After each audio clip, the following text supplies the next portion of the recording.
Welcome to Lynn Cullen Live, talk radio without the static. Email your questions and comments to lynn@pghcitypaper.com. And now your host, Lynn Cullen. Good morning to you. It certainly looks like the chaos president who supposedly has such a brilliance about optics and changing the narrative and controlling it. Looks like he's screwed up on this one. Bigly, as he used to say. This is such a muck up for them. It's beyond belief. Chris Hayes said, so right now, if you were to look at what the message is on immigration coming out of the White House, especially specifically on the separation of children. Number one, they said this is a deterrent. This is to keep people from coming. And they were quite clear about that. Number two, it is it's in the Bible. They were quite clear on that too. Number three, it's the Democrats' fault. And number four is they aren't doing it. Separating children from their parents, that is not our policy, period. That was the head of Homeland Security, Ms. Nielsen, on Fox, of course. This is one little battle the Democrats have outmaneuvered this media-savvy White House on. And anyone who couldn't outmaneuver them on this would be deaf, dumb, and blind. So I'm not exactly clapping Democrats on the back for looking like they're winning this battle for the hearts and minds of Americans.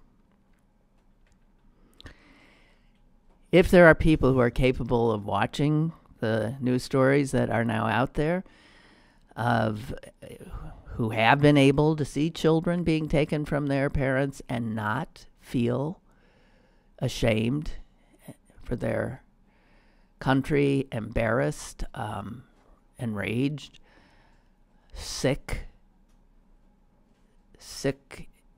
heartsick for these children and their parents, I would not be able to recognize that person as a fellow human. Or I'm in denial. They are human. I know they are. They're human. So I guess human beings, I guess being one, I like to think we're okay. Well, obviously we're not. Might be the worst animal on the planet. Did you see the other news that animals who never were nocturnal are becoming nocturnal so they can avoid humans? Animals that never in their evolutionary life have been nocturnal, aren't even outfitted to be nocturnal, might not have great night vision or any of that. They do not. They are still deciding it's much better to avoid these other horrible animals. That'd be us.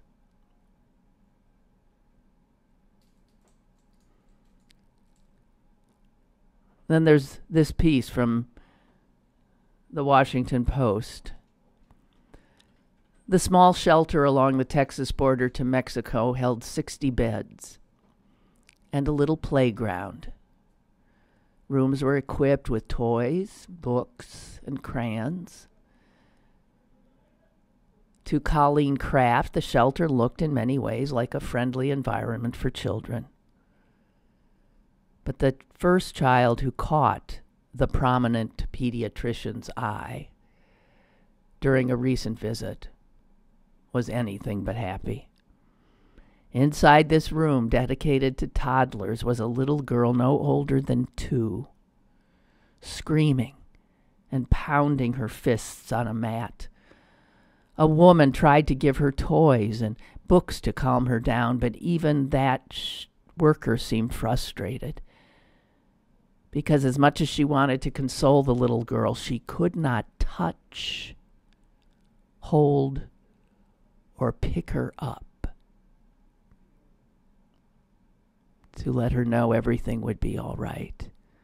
That was the rule, Kraft said she was told. They are not allowed to touch the children.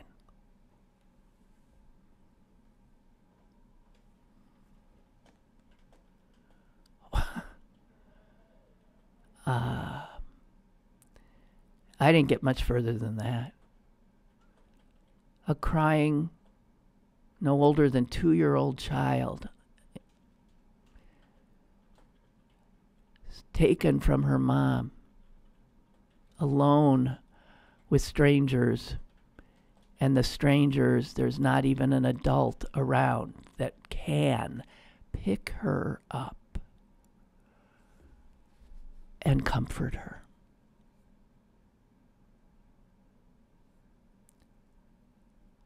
And that's just one little child affected by the zero tolerance policy of this administration, which could be stopped right now with a simple phone call from the president, despite what he says is his somehow powerlessness, that it has to be done legislatively. He can stop it in a second.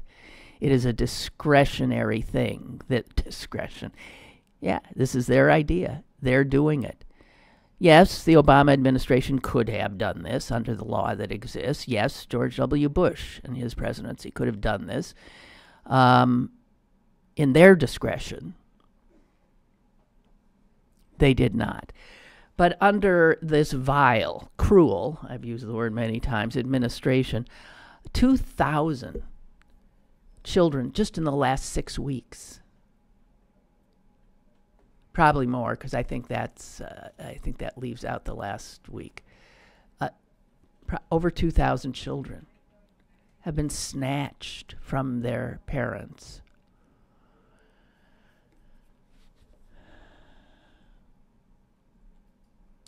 And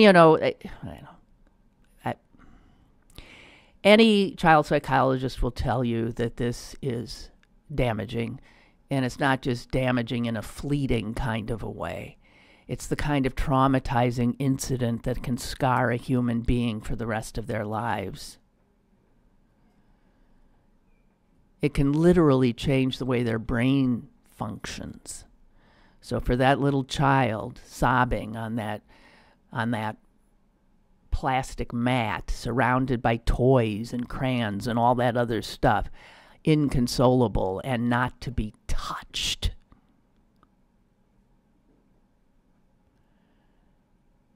Hormones are being released in her little body. And those hormones have a toxic effect in many ways later. If that kind of literally, doctors will say it can lead to heart disease. It can lead to all kinds of emotional issues, because this is a kind of poison. It's a toxic stress, emotional stressor. And children under the age of 10 are most susceptible to this kind of long-term, PTSD kind of reaction.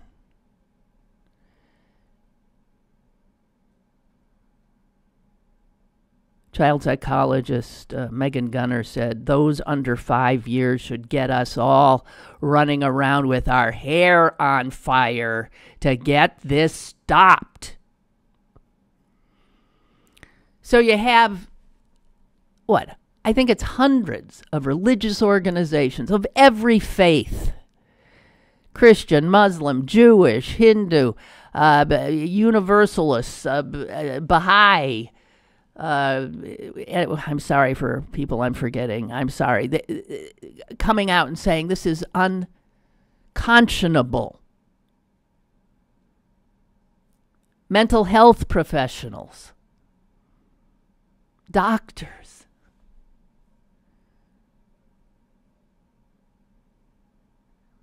Here's another quote: to pretend that separated children do not grow up with the shrapnel of this traumatic experience embedded in their minds is to disregard everything that is known about child development.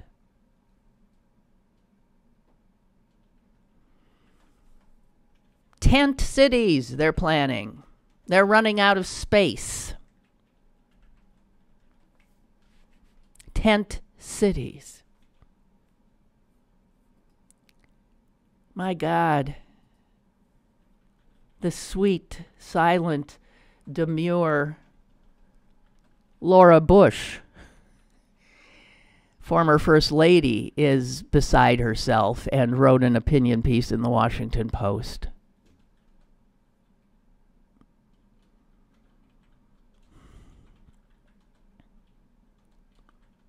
Saying in a more demure manner everything I have just said. And just so you know, there are so many of these kids. They're not all being housed, in Texas and along our southern border. There are 50 of these children right here. Right up on Ohio River Boulevard at Holy Family Institute. Yeah. Did you know that? 50 of them have been transferred here to Holy Family Institute. Now, I know the good women there. This is an institute affiliated with the Catholic Church. I know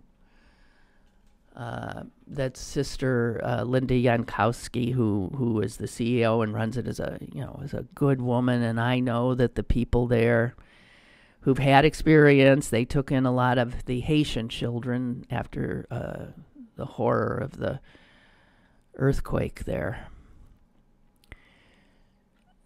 They have a lot of Spanish-speaking staff. They know how to help. I don't know if they're under the same policy that they can't touch. I guess they would be, because they have a contractual relationship with Health and Human Services. It's the only facility in Pittsburgh area. And so there are 50 of these kids here.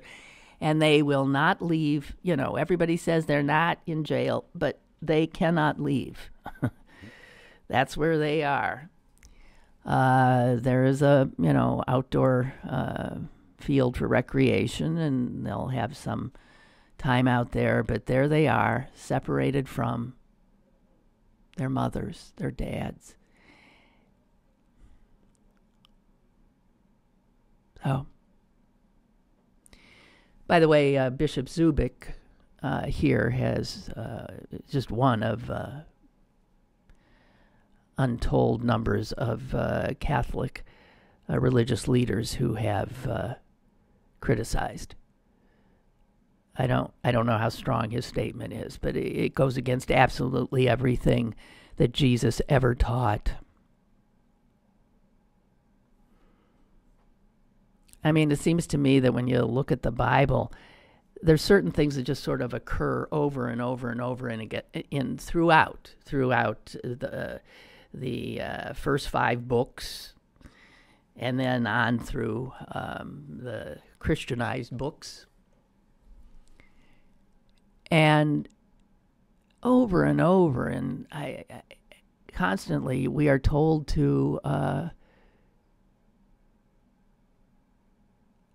take in the stranger, aren't we? I mean, just constantly, it's a reoccurring theme to welcome the stranger, to take in the stranger, to help the least of us. That these are the ones that actually embody God more than any of us, the least of us.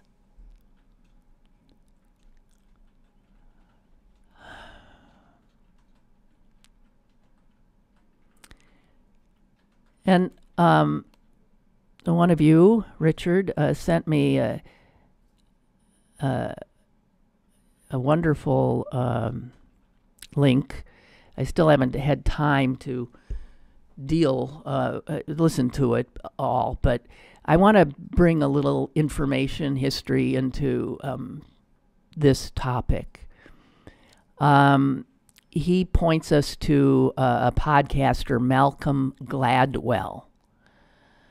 And he has a podcast titled General Chapman's Last Stand.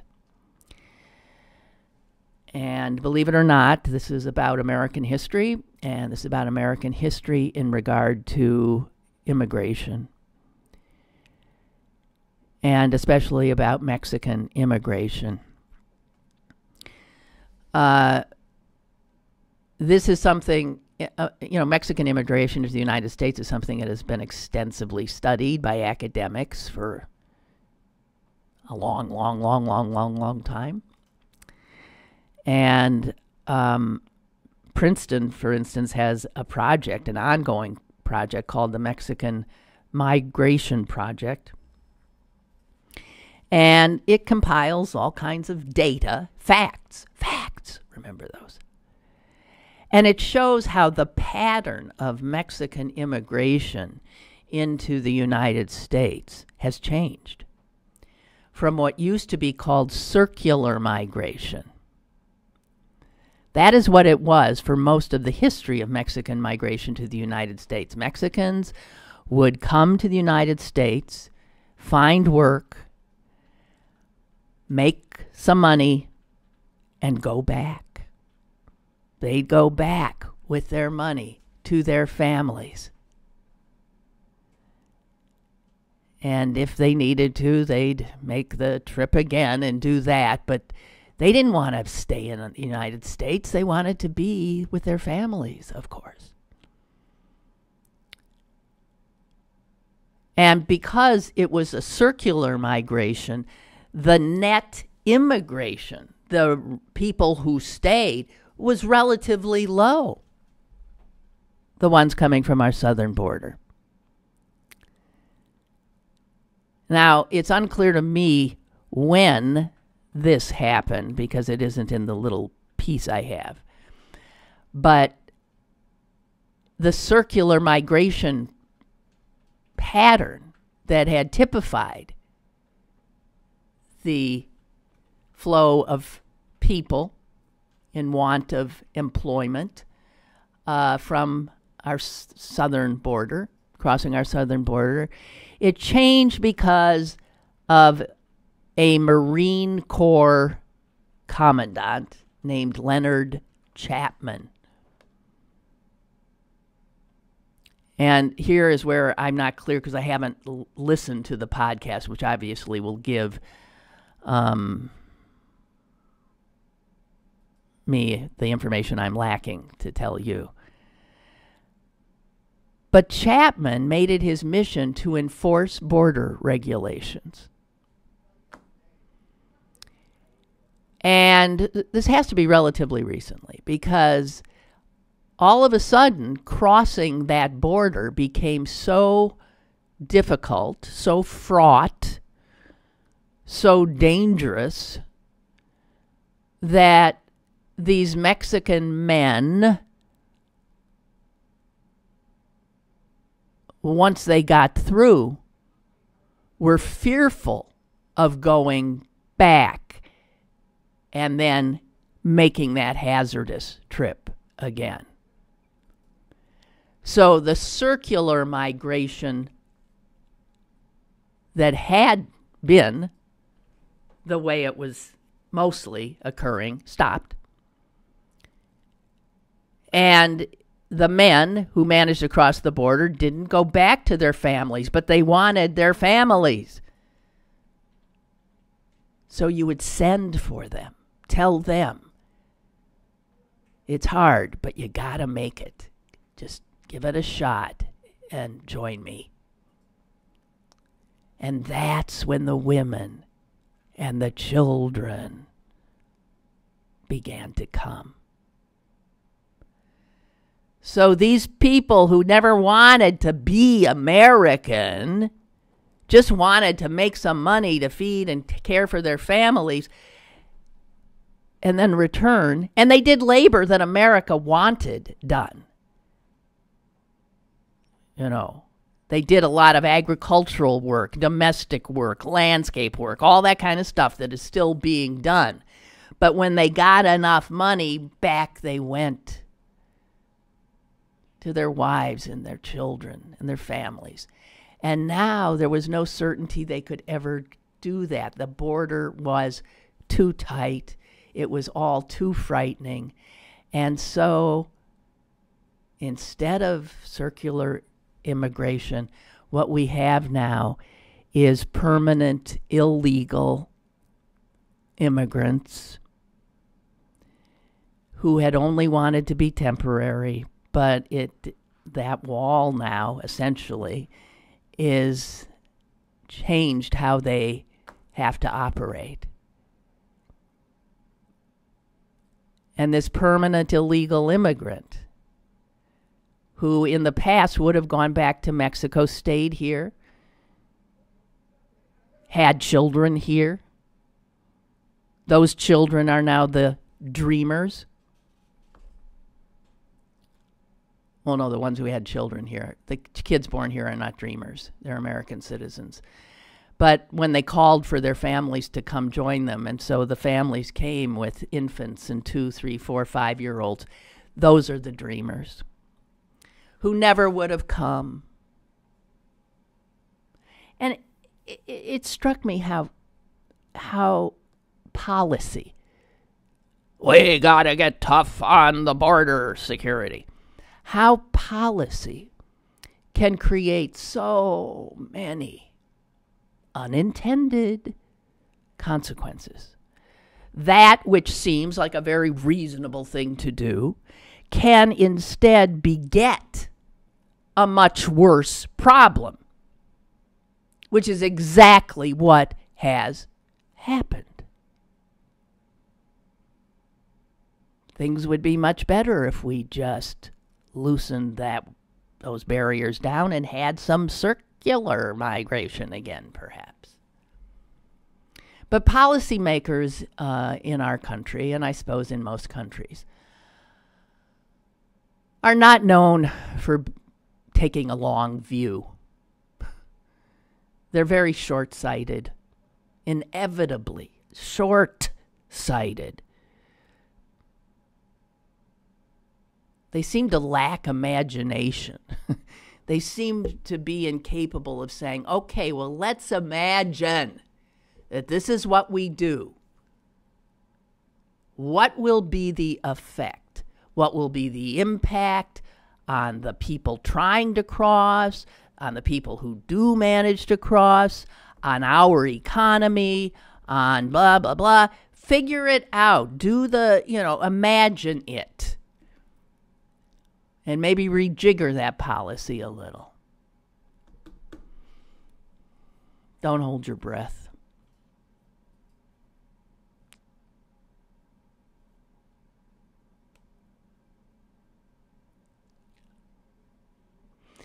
I started reading that piece from the Post about the little girl who could not be picked up.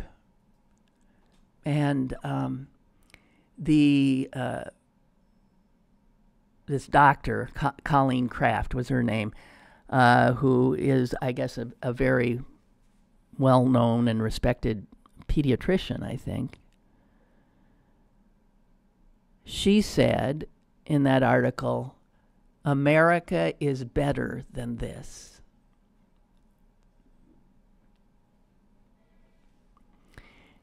And I don't know that that's true. What you are looking at, what she was looking at, is the result of American policy that has been embraced by the party in power, by Trump and the Republican Party.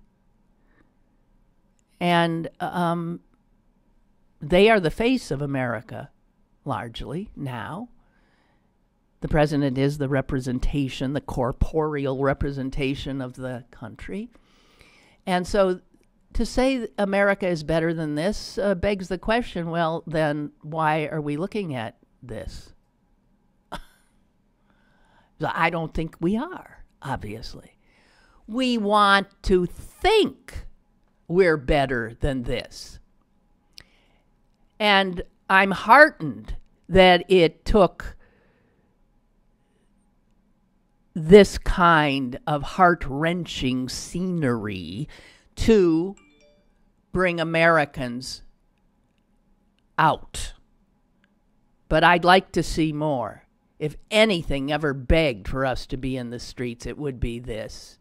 And we've been watching this now for a little bit of time, right? I appreciate the Democratic legislators and congresspeople who have visited some of these shelters and have, because of their presence, brought cameras with them, thus bringing this story to more and more Americans, even those living in the Trump land of make-believe. And but see, those guys watching Fox News literally were told by the woman who heads all of this, the head of Homeland Security, we have no policy of separating children and families, period, she said. So this is how the contagion of having the President of the United States be such a pathological liar, someone who lies constantly with a straight face, probably even believes what he's saying. He's either deranged and or a pathological liar. I don't know. I can't pretend to know that psychology. It begets a monster. But here is a woman who probably, I don't know, what, and now she works for him, and she goes full Trump. And she's with his enablers, Fox and friends, and they all nod their heads. I believe they also said, we're hearing that those children are being kept in cages. Those aren't cages. Well, some of us have seen pictures. They sure look like cages. They're big cages, but they're, they're, what do you call that? Chain link fencing. And I guess that's what one of these idiots, Ducey, said. They just are, they've put, rather than walls, chain link fences. So if you have, instead of 4 walls, you have 4 chain link fences. That that looks like a cage. But Fox viewers are being told those are just walls you can see through. God help us. Do we have a call? All righty. Hello. Hi, Lynn. This is Josie. I was listening to what you were saying. I got on a little bit late, but I was listening to what you were saying about how it used to be with the Mexicans coming over the border. And I was born and raised in San Diego. And my sister, this is in the 50s and 60s, mm-hmm. and my sister is 13 years older than I am. So she was married, had her own family, and they lived right on the outskirts of the city of San Diego, and they had a little bit of property. And they always had Mexicans working for them, always, as long as I can remember. They would, my brother-in-law had fruit trees, and they tended the fruit trees, and they had some animals because they were in 4-H, and they helped the kids tend the animals. And these Mexican men, like you said, would work during the week, and on the weekends they went back across the border, and that was just the way of life. And on Monday they'd come back again and work. I think it was illegal. I don't remember too much about it, but I think it was illegal. But it wasn't a big deal. My sister would feed them lunch, and I remember my brother-in-law saying what good workers they were, and stuff like that. If you would drive between San Diego and Los Angeles and go up Highway 5 up there would always be a checkpoint where they would check for illegals. So I remember, at that point I knew it was illegal for, they were looking for illegal Mexicans coming up. But everyone, I mean, it wasn't uncommon. Let me put it that way. It was not uncommon for people to have Mexican workers, and it was everyone knew about it. But as you say, it was the men who came up to do work because work was available, and then they would work and they would go home to Mexico, to their families. But now, what the result has been is that because became too impossible and or dangerous, or you wouldn't be assured that you could get back and forth and back and forth. That's when the families started to come north. Yes. And there we have it. And everyone had. I mean, there were.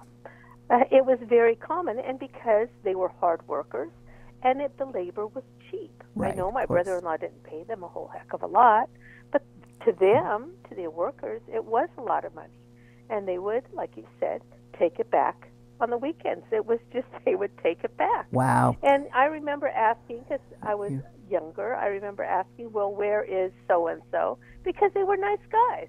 And they'd say, oh, it's Saturday. They've gone to be with their families. They'll be back on Monday. And that's the way it was. And everybody around there had Mexicans working. The Mexicans did the lawn work. They mowed the lawns. They still do. Animals, they helped tend the animals. Yeah. Animals. Yeah. And they were not taking them. Yeah, that's right. So you saw what I was saying. Yes. Okay, that's fascinating. I just wanted to let you know that yes, that indeed happened. You saw circular migration in action. Yes. Thank you. Wonderful call. Thank you You're so welcome. much. Thank you. Bye-bye. You're welcome. Bye. Bye-bye. Bye. Yeah, that's something.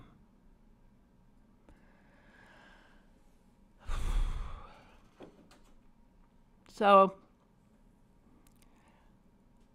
what else we got here? You know how I say that I've said to you, you gotta, don't agonize, get up and act, don't wring your hands, do something. And I understand the feeling of just like, blah, blah, blah, blah, blah, blah, like what? And,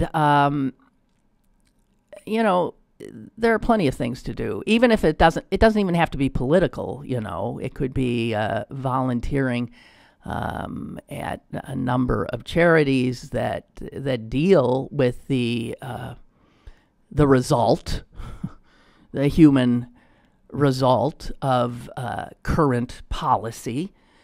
And it could be becoming more politically active. There was a piece, remember I've told you can get news, local news.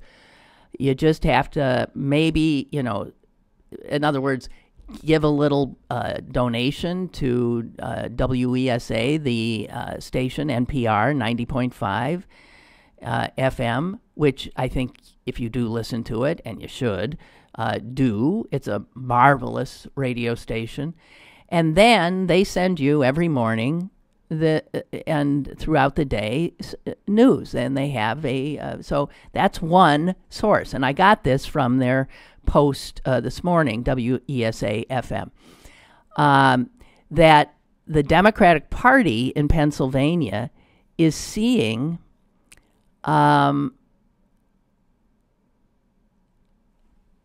enthusiasm at the grassroots level that it has not seen, God knows, in a gazillion years.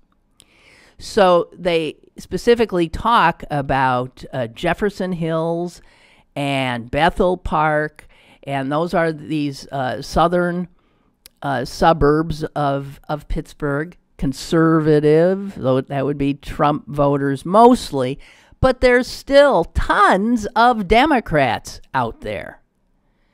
And those Democrats, they talk to a number of them, are doing something. They started meeting together, started with a little advertisement in their local paper, in the South Hills Messenger and the South Hills Record, asking people who are interested in supporting the Jefferson Hills Democratic Party to come to a meeting.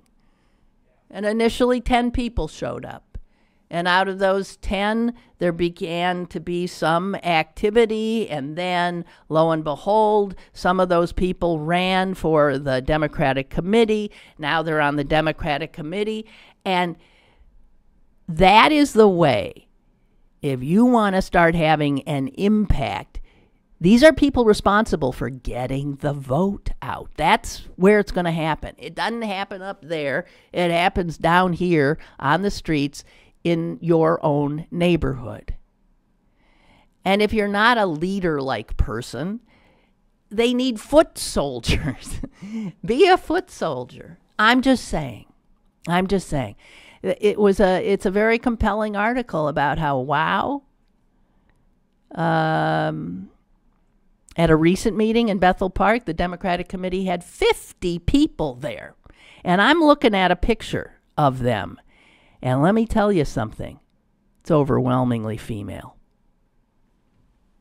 Not all, but overwhelmingly it's women.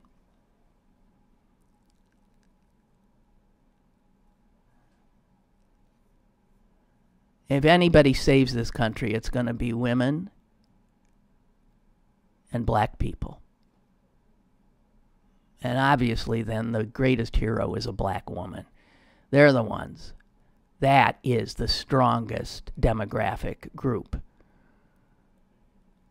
Black woman up here and white males down there. And I know there's black women who aren't at all, political, and I know there's plenty of wonderful white men. But demographically speaking. So, again, just a little shout out, first of all, to give some money to WESA and get on their WESA.fm. Maybe you can get it without, but I can't imagine. And just we posted some of the places on my Facebook page. And think about it, okay? Get your news from someplace else, because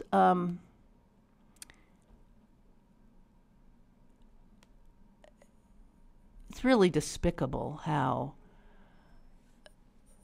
John Block, the publisher and editor-in-chief of the Pittsburgh Post-Gazette, who has now turned that paper into a Trump propaganda rag, has been very talkative all of a sudden. He who would not say boo while he was trying to muscle Rob Rogers into a position where he would quit. Now all of a sudden he's so talkative. Why, he was attending his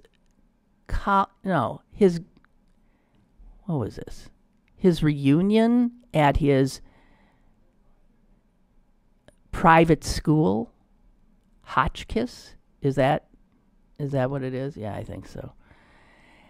And he was asked about firing Rob Rogers, and he said, he's just become too angry for his health or for his own good. He's obsessed with Trump. Well, you name me an editorial cartoonist who's not obsessed with Trump these days. I mean, You name me a paper that's not obsessed with Trump or a news show that's not. It's all Trump all the time now. And if you're a political cartoonist, that is mostly what you're dealing with. Although Rob did do other cartoons, and even those were not run.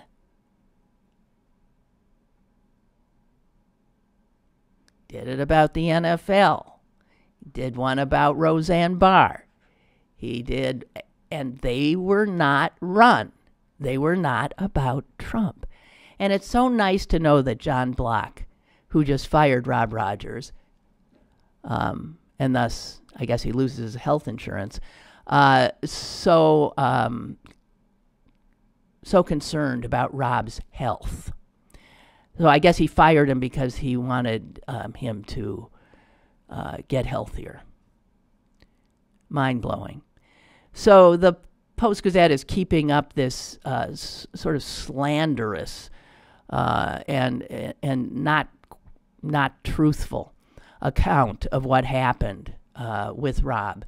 And I was very unhappy with a large New York Times piece on Rob's firing in the New York Times on Saturday. It was on the second page of, I'm thinking, the second page of the business section, and it was most of the page.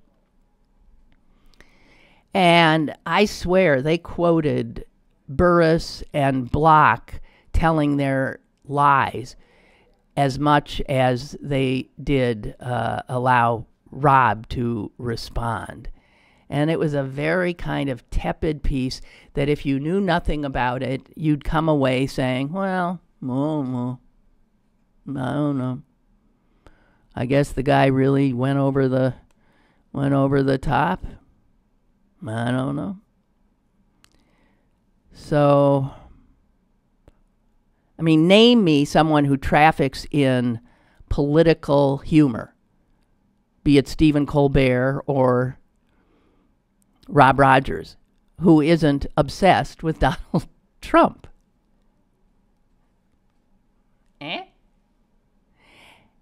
And here again, here's a few more quotes, and this is in a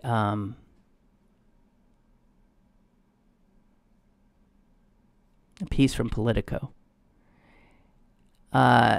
He said, Block said, he said the firing was because Rob lacked diversity of subjects. And the publisher said, I wanted clever and funny instead of angry and mean. Well, it's in the eye of the beholder. I think those of us who appreciated Rob's talent saw his cartoons as clever and funny, albeit a dark humor. They were no meaner than Rob is or has been to anyone in the... I mean, you ascend to a position of power. The job of an editorial cartoonist is to give you trouble. That's the job. Afflict the powerful, is it not? It has been. I went to journalism school. I have a degree. I'm telling you, that's the job. And then here's something interesting that J.R. Block told Politico. He said that the newspaper has picked up more conservative readers recently after the Tribune Review stopped printing a daily. And Robinson said, and Block said, we're trying to have some acceptability to them. So this is the business model. He thinks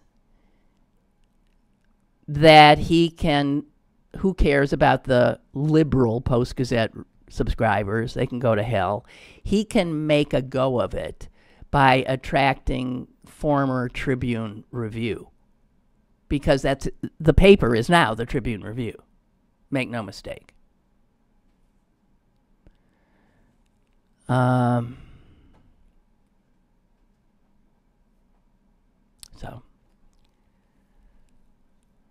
I spoke to a number of people over the weekend, and every one of them had canceled their subscription. I know that's not what the folks that are there now want, but damn, I don't know what else you're supposed to do. I'm sorry.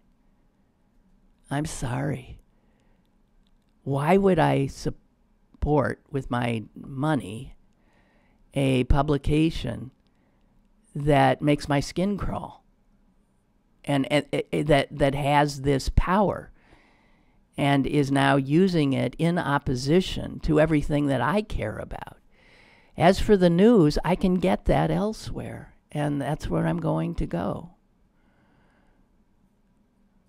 Scott, who listens to this show, sent Keith Burris a little note the other day. He said this: "Congratulations, Mr. Burris. You have made your former employee Rob Rogers one of the most famous cartoonists on the planet. One hell of a businessman." Well, I told Rob the same. I said, you have more power now than you've ever had. So draw away. Draw away. We have another call. Go ahead, caller. Hello. Hello. Hey, I won't say anything about where or anything, but because I didn't talk to them, but I saw Rob Rogers and Tony and Norman yesterday, both of whom looked in pretty good spirits, so that made me feel a little bit better. That he must have some irons in the fire. So, because I didn't want to talk to them because I had just canceled my subscription, and I didn't really want to bring down their conversation by telling them that. Yeah. But it was... even still, it was, I don't know, it was, I guess, good to see them laughing quite heartily together and for quite a while, so that was nice. Okay, and, well. Yeah, so, other than that, I just wanted to say, I've been trying to look into joining the local Democratic Party, too. I live outside of town, and right after the election, it was pretty glum group. So I got to get. Thanks for pointing that out, and I'm going to try to do that too. So wonderful. That's great. So thank you. I think you're right. That's pretty much exactly. I agree with everything you said on that. That's you can't change things unless you change that machine that gave us that horrible Senate candidate. That's right. Gotten rid of. Right. So and right. You can do Thank it. You. You can do it. You just start taking over these committees because it's just a bunch of those people had stopped. I cannot tell you how many big Democratic office holders around here who I bump into at certain events have said to me every time I bring up, the Democratic Party, I always tell them, it's just I start screaming about it. And they all have the same line. They say, the Democratic Party, it doesn't even exist. They're talking about that structure. They know those people have ceased to function. That doesn't mean the structure's not there for the taking. Oh, yeah. No, I agree. That's right. The group consisted solely of people, the ones that I was meeting with a year and a half ago, were people, their sole reason to exist was to hold the spaghetti dinners. That's right. And we actually, the night of that meeting, there was one of their major members actually stood in front of everyone and just made fun of everyone who thought that everyone that basically disagreed with the outcome of the election. I was thinking, this guy's actually a Democrat? No, they need to be, It was bizarre. Right. So people, you need to, there needs to be an insurgency, which will result in a resurgence of these lower levels of the party, because that then makes you end up ending up perhaps being a delegate to a convention, all this stuff. This is how you take power. So again, Don't Yeah. agonize. No, Organize. like you said, it obviously is taking place. So it's time for people like me to get over it and get in there again. So I hope everybody does that. Thank you. All right, thank you. Love you for All right. it. Thank you. Thank you. All right, bye. Bye. Bye. Wow. That's fantastic. Hey, what a world we live in. Here's two things I got from the last issue of The Week magazine. And they have this little column that usually just has two little stories on it, and it's headlined the column "Only in America." Sort of like something you would have seen in the Reader's Digest. But here is, I'm going to read both of the Only in America pieces from The Week this week. And unfortunately, this is now what's happening in America. Conservative lawmakers have stripped Michigan's social studies curriculum of any reference to civil rights, climate change, or core democratic values.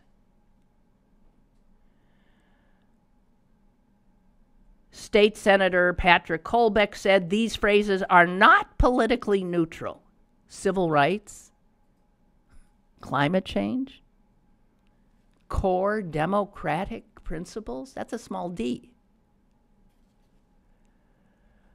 Other references removed from the social studies curriculum of the public schools of the state of Michigan include the NAACP, Roe v. Wade, and gay rights. Now, I remember when I was a kid, and, the Soviet Union was our terrifying, enemy. And I remember just being blown away by, when one head of state, like when Khrushchev went out, and then seeing the jockeying that went on, and Brezhnev takes over and all of this, and then how we were told that, like, history books were rewritten, certainly after Stalin. I mean, that you would just change the history so that people were taught what you wanted them to be taught, and things that you did not like just disappeared as if they'd never happened. And here is this in Michigan,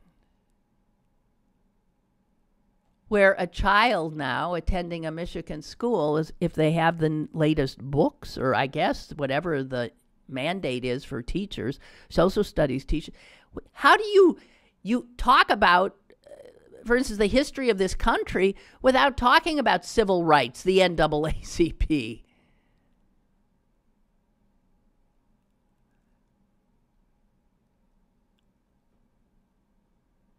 And it further says that students in Michigan will be taught that, quote, the expansion of rights for some can be viewed as an infringement of rights and freedoms of others.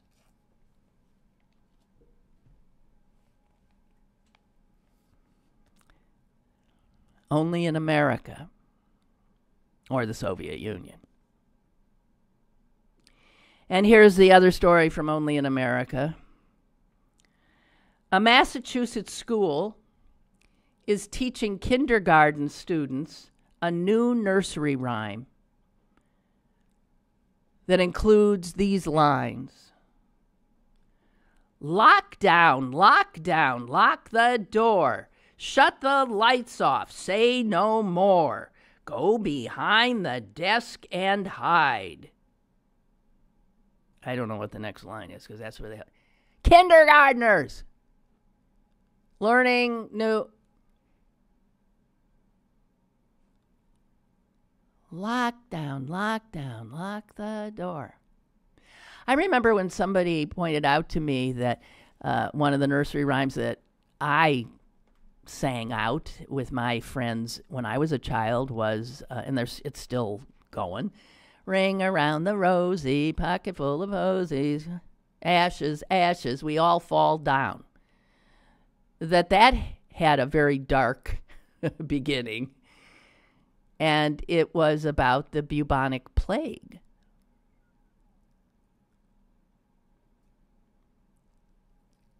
We all fall down being dead. And I forget the other sites. Ring around the rosy, did somebody get like a little red spots? And pocket full of posies, not sure what that would be. Ashes, ashes were bodies burned? I don't know. But it's about the bubonic plague. So it's so odd that something that has that provenance would be enjoy such a long life as a child's song. So I'm just saying that maybe lockdown, lock the door might in 100 years be sung by little children holding hands and skipping around in a circle. And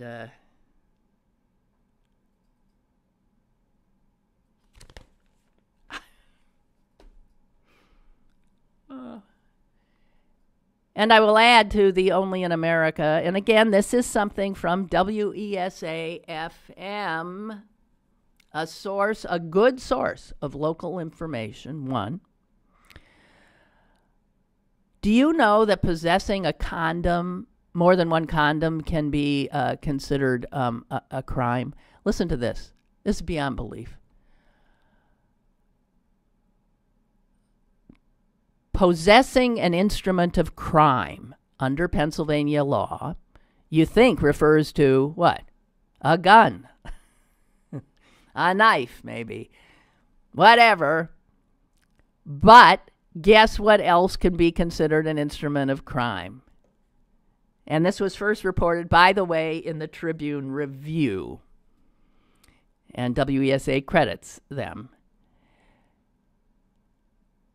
But police in Allegheny County now classify condoms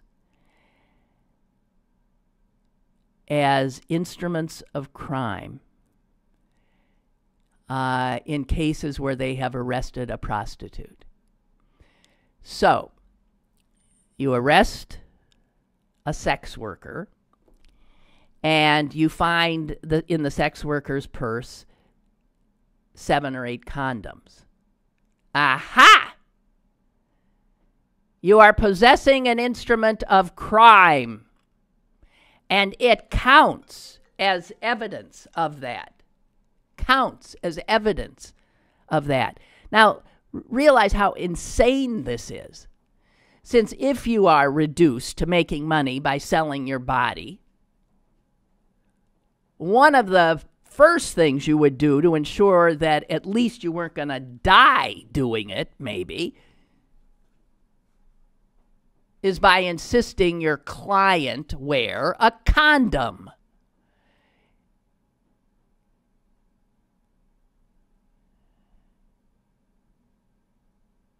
And so what would be if you are a sex worker and you know, what, would you only carry 2? So that it wouldn't be used against you if you got first offense prostitution is a low-level misdemeanor, but possessing an instrument of crime is a more serious misdemeanor that calls for immediate detainment, fingerprinting, and going to jail.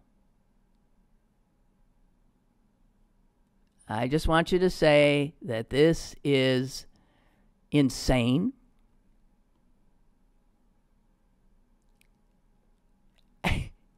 On so many levels, it's beyond belief.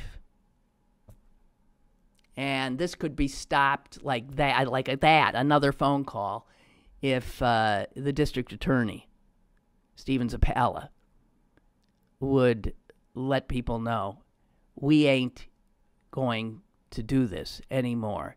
That is, a condom is not an instrument of crime. Jesus. Only in America. That's it, I think, right? Are we out? Done? Finished? Kaput? Thank you all so very much. Susan should be joining us tomorrow, as far as I know. And have a good one. Bye.